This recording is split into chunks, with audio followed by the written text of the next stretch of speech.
Biocientífica. Inmunodifusión radial. Introducción. Reacción secundaria. La formación de complejos antígeno-anticuerpo es fundamental en la respuesta inmune específica para la remoción de agentes infecciosos del cuerpo. Debido a que cada anticuerpo puede unir más de un antígeno, y a que cada antígeno multivalente puede ser unido por más de una molécula de anticuerpo, grandes complejos macromoleculares pueden formarse producto de esta interacción secundaria. La precipitación de estos complejos macromoleculares en un medio gelosado es utilizada en la técnica de inmunodifusión radial para cuantificar diversas proteínas plasmáticas en muestras biológicas. Biocientífica le ofrece uno de los catálogos más amplios del mercado, con más de 20 parámetros diferentes. Fundamento teórico de la técnica.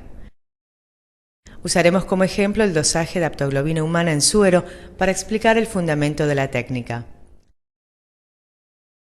Mediante la inyección de aptoglobina humana a animales de otras especies, por ejemplo una cabra, obtendremos un antisuero con anticuerpos policlonales específicos dirigidos contra este antígeno.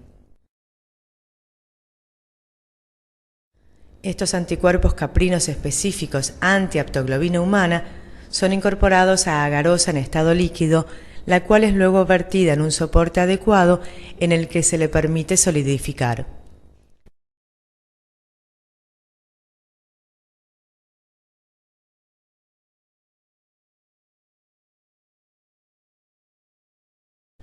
Pequeños pocillos son realizados en la agarosa, en los cuales se depositarán 5 microlitros de calibradores de concentración conocida de aptoglobina humana con el objetivo de realizar una curva estándar.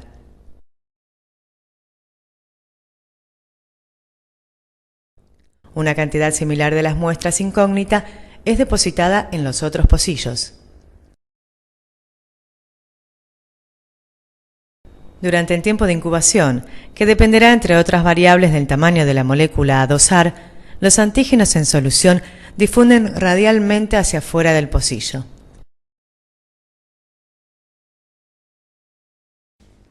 La difusión continuará hasta que antígenos y anticuerpos se encuentren en las proporciones apropiadas, situación que generará la formación de un anillo estable de precipitación conocido como zona o punto de equivalencia.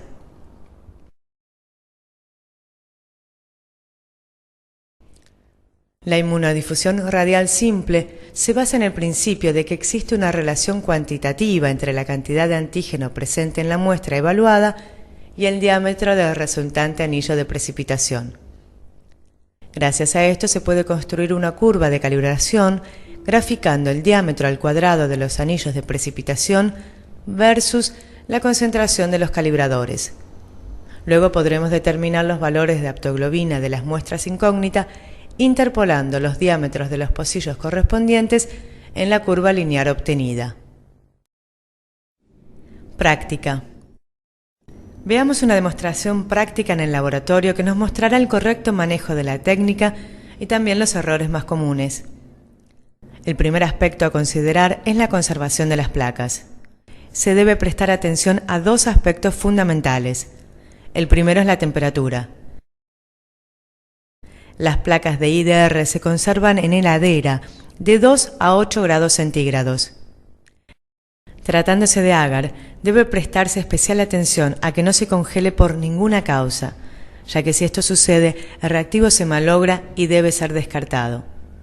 Por este motivo, debemos evitar colocar las placas en contacto con el fondo de la heladera, ya que allí se encuentran las tuberías por donde circula el líquido refrigerante, y la temperatura es menor al resto del compartimento.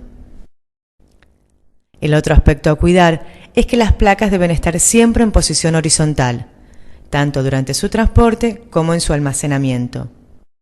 Guardaremos siempre las placas en posición invertida, es decir, con la tapa hacia abajo, para evitar la condensación de líquido en los pocillos.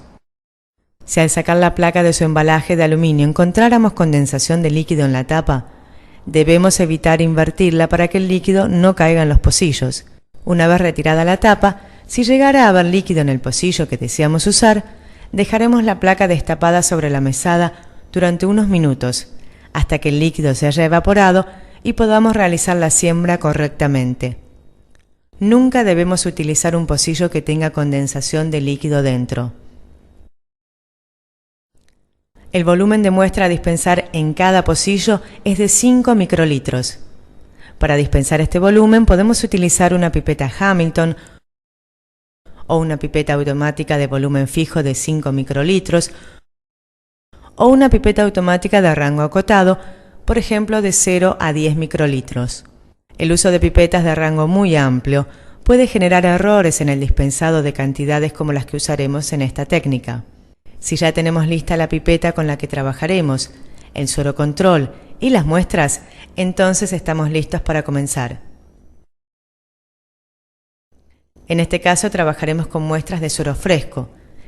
Debemos evitar usar sueros lipémicos, hemolizados o que presenten partículas en suspensión. Debido al pequeño volumen y a la viscosidad de la muestra, debemos usar la técnica de pipeteo reverso, que es la que nos brinda mayor seguridad. Es aconsejable el uso de microtips en lugar de los tips amarillos comunes. La técnica de pipeteo reverso consiste en presionar el émbolo hasta el último tope para tomar la muestra y desplazarlo hasta el primero al dispensarla. De esta manera, quedará algo de muestra en el tip que descartaremos. En primer lugar, sembraremos 5 microlitros del suero control y a continuación las muestras. Tendremos especial cuidado de no tocar los bordes de los pocillos al retirar la pipeta.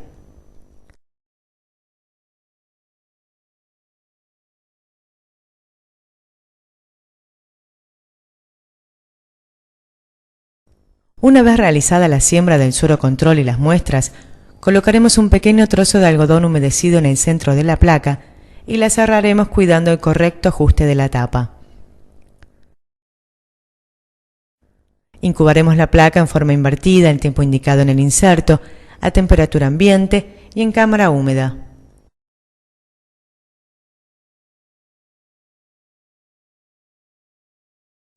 Es importante evitar los cambios bruscos de temperatura durante la incubación.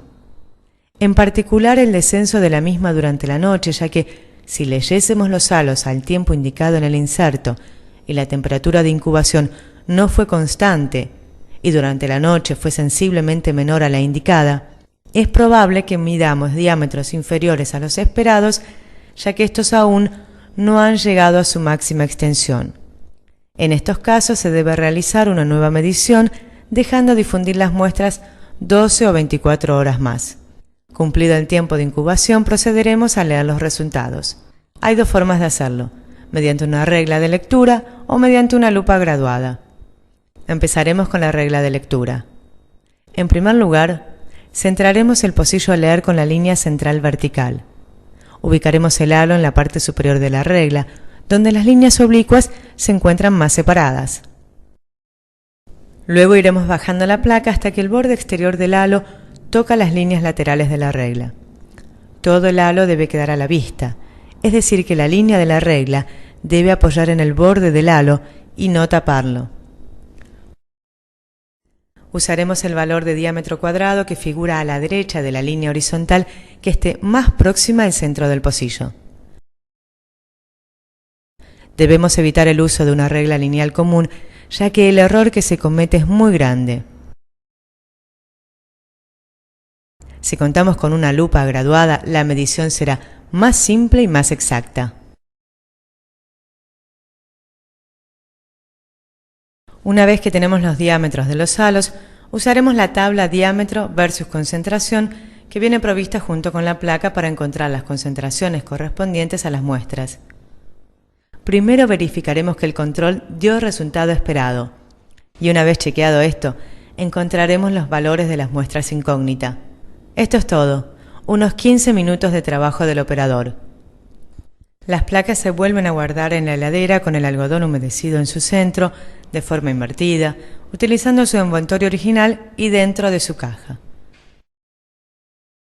Durante los segundos 6 meses de la vida útil de la placa, o si el control no arrojara el resultado esperado, deberemos construir nuestra propia curva de calibración, eliminando de esta manera las fuentes de errores sistemáticos, como por ejemplo los generados por la pipeta mal calibrada, tiempos o temperaturas de incubación diferentes a los indicados. Obtendremos 3 puntos de la curva utilizando 3 pocillos de la placa. En primer lugar, buscaremos el rango de trabajo de la placa que está indicado en su inserto. Luego buscaremos la concentración del suero control. Siguiendo con nuestro ejemplo, trabajaremos con la aptoglobina. Intentaremos obtener 3 puntos de curva que abarquen la mayor parte del rango de trabajo de la placa. Así, en nuestro ejemplo, el rango de la placa de aptoglobina es de 39,6 a 512 miligramos decilitro y la concentración de nuestro suero control es de 164 miligramos decilitro. Por lo tanto, el punto 1 de nuestra curva lo obtendremos realizando una dilución al cuarto del suero control, lo que nos dará una concentración de 41 miligramos mililitro. Para el punto 2, sembraremos el control puro, es decir, 164 miligramos mililitro, y el punto 3 de la curva lo obtendremos sembrando 3 veces el suero control en el mismo pocillo, esperando que éste difunda totalmente entre siembra y siembra. Al cabo de la incubación mediremos los halos y construiremos nuestra propia curva volcando los resultados de los 3 puntos en el papel milimetrado que viene junto con la placa para este propósito. Es importante recordar que si la curva se realiza manualmente, la ordenada al origen de la curva debe estar comprendida entre 10 y 12 milímetros cuadrados. Una vez graficada la curva diámetro cuadrado versus concentración, podremos obtener las concentraciones de las muestras incógnitas ingresando el valor del halo de cada una de ellas. Esperamos que este material haya sido de su agrado. Nuestro equipo de profesionales de soporte técnico queda a su disposición y responderá con gusto a cualquier consulta.